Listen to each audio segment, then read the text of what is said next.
Si je vous demande d'imaginer une voiture, là, comme ça, spontanément, à quoi est-ce que vous pensez? Peut-être à votre propre voiture? Peut-être à celle d'amis ou à celle de vos voisins?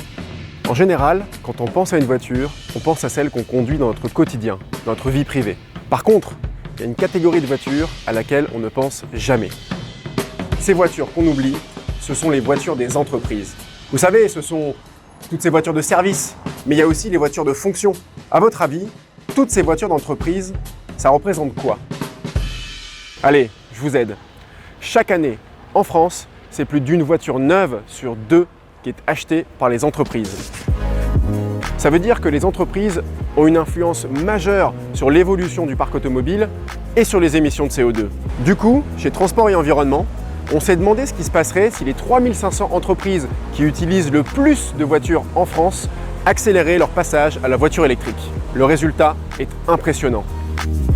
Si ces 3500 entreprises passaient à 100% de voitures électriques dans leur commande automobile entre maintenant et 2030, elles mettraient en circulation plus de 3,4 millions de voitures électriques supplémentaires. Et ça, c'est l'équivalent des émissions annuelles de CO2 de Paris pendant 4 années et demie.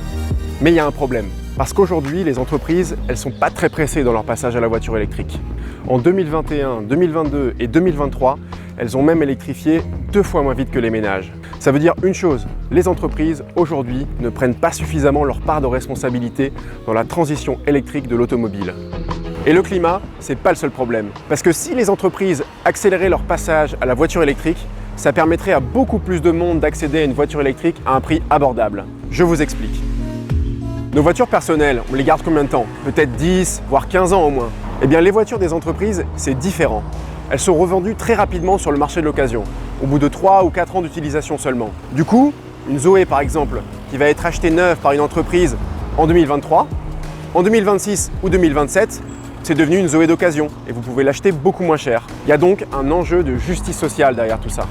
Et cerise sur le gâteau, le passage à l'électrique pour une entreprise, c'est des économies sur les coûts de gestion.